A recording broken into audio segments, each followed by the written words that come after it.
আমরা দেখতে পাচ্ছি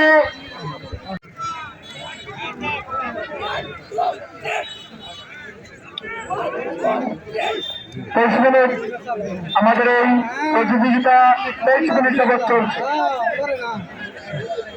বিভিন্ন এলাকা থেকে দূর দূরান্ত থেকে যারা এই খেলাটি উপভোগ করার জন্য আসছেন, আমাদের এই খেলা খেলার পরে যুব সমাজের খেলা কমিটির পক্ষ থেকে আন্তরিক অভিনন্দন ধন্যবাদ জানাই।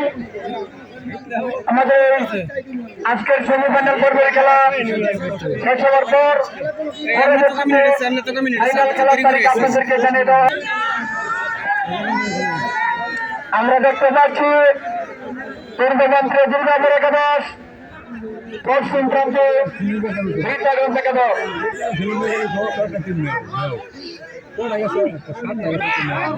গ্রামবাংলার ঐতিহ্যবাহী এই নদীর চালানি খেলা, বিশেষ করে আমাদের এই ময়মনসিংহ অঞ্চলের গ্রাম বাংলায় এই খেলাটি অনুষ্ঠিত হয়।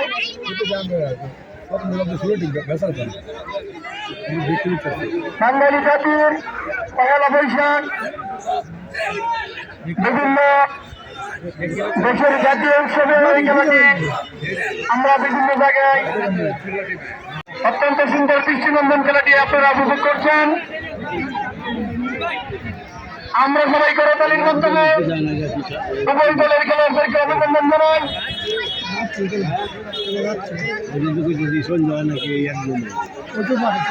দর্শক মন্ডলী যারা আছেন, আপনারা নিরাপদ থেকে আপনাদের উপস্থিতি একটু হুঙ্কারের মাধ্যমে যদি আপনারা করে চলে যান, তাহলে হয়তো খেলার উৎসাহ আরো বেড়ে যাবে।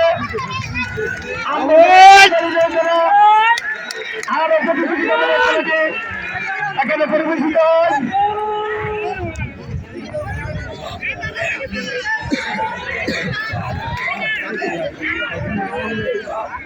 28 মিনিট 5:35 এই খেলাটি শুরু হয়েছিল, এখন 6:03 মিনিট।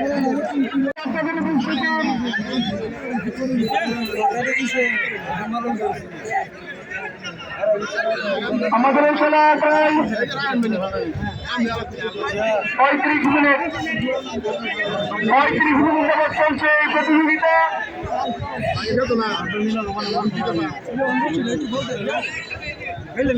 আমি মাঠের পূর্ব প্রান্ত যে সমস্ত দর্শক আছেন, আপনারা দয়া করে আরো পিছনে যান। স্বেচ্ছাসেবক যারা আছেন, আবেদন করছি যে সমস্ত দর্শক আছেন, আপনারা দয়া করে আরো পিছনে যান। আমরা ইতিমধ্যে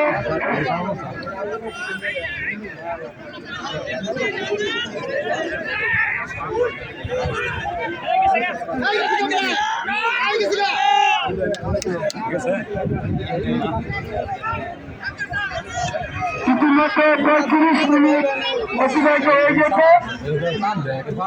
চট্টগ্রামের পূর্ব পাশে, বিদ্যাগঞ্জ পশ্চিম পাশে দুটি দলকে আমরা অনেক হাত ভাবে দেখতেছি, কারণ এখনো রশিদাই ভিডিওই বলা যায় পশ্চিমবঙ্গে কিছুটা দিয়েছে। বাংলা জয় পরাজয় কার হবে, আজকে তিনি বিজয়ী হলেন। প্রায় 50 মিনিট প্রায় 50 মিনিট যাবৎ এই প্রতিযোগিতা চলছে। আচ্ছা, এই গাছটা কি মনে করুন? প্রায় 50 মিনিট কি গাছটার কুড়ি মানছে?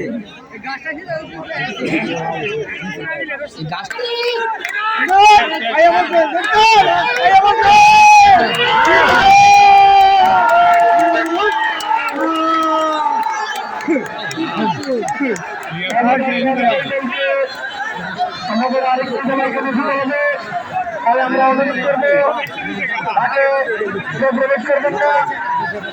আমাদের কর্তৃপক্ষের সিদ্ধান্ত অনুযায়ী আমরা সিদ্ধান্ত নেব।